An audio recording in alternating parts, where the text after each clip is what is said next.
வணக்கம் அபிரகாம். அதாவது பீகார் சட்டமன்ற தேர்தலுடைய இரண்டாம் கட்ட பிரச்சாரமானது நிறைவடைந்திருக்கின்றது. நவம்பர் 11ஆம் தேதி வாக்குப்பதிவு நடத்த திட்டமிடப்பட்டிருக்கின்றது. முக்கிய போட்டியாளர்களான என்டிஏ அதுபோல காங்கிரஸ் உள்ளிட்ட கட்சிகளை உள்ளடக்கிய மகா கத்பந்தன் ஆகியவை வாக்காளர்களை கவர்வதற்கான அனைத்து முயற்சிகளையும் இந்த தேர்தல் பிரச்சாரத்தின் பொழுது மேற்கொண்டனர் என்றுதான் கூற வேண்டும். என்டிஏ தலைவர்கள் நிதிஷ்குமார் அதுபோல அமித்ஷா மற்றும் யோகி ஆதித்யநாத் போன்றோர் பேரணிகளை நடத்தினார்கள். பிரதமர் நரேந்திர மோடியை பொறுத்தவரையில் ஏற்கனவே அவர் பீகார் முழுவதும் 10க்கும் மேற்பட்ட பேரணிகளை அதேபோல சாலை நிகழ்ச்சியையும் நடத்தியிருந்தார். இந்த நிலையில்தான் எதிர்கட்சிகளை பொறுத்தவரையில் மகாகத்பந்தன் தலைவர்களான தேஜஸ்வி யாதவ் அதேபோல பிரியங்கா காந்தி ராகுல் காந்தி உள்ளிட்டோர் பொதுக்கூட்டங்களில் அவர்களும் கலந்து கொண்டு தேர்தல் பிரச்சாரம் மேற்கொண்டிருந்தார்கள். தற்பொழுது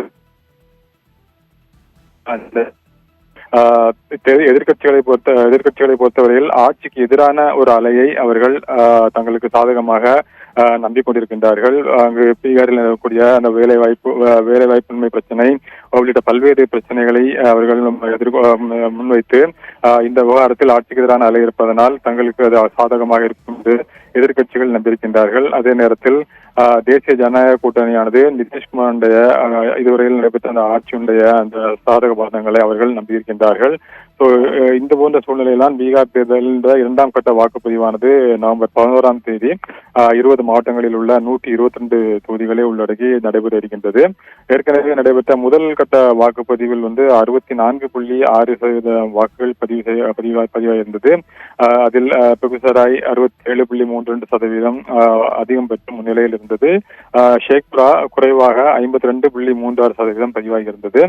இந்த நிலையில் இரண்டாம் கட்ட தேர்தலில் கிட்டத்தட்ட 3.5 கோடிக்கும் அதிகமான வாக்காளர்கள் வாக்களிக்க தகுதிப்பட்டிருக்கின்றார்கள். 1300க்கும் மேற்பட்ட வேட்பாளர்கள் களத்தில் இருக்கின்றார்கள்.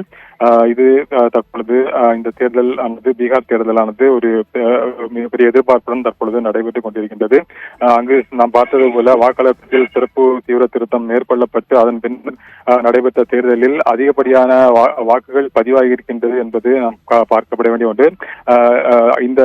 இதற்கு அவர்கள் பல்வேறு தரப்பிலிருந்தும் எதிர்ப்பு தெரிவிக்கப்பட்டிருந்தது அந்த வாக்காளர் பட்டியல் சிறப்பு தீவிர திருத்தத்திற்கு.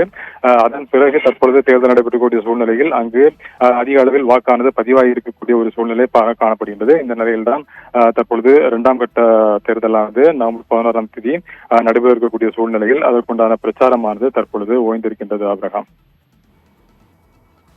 தகவலுக்கு நன்றி மிதுரன்.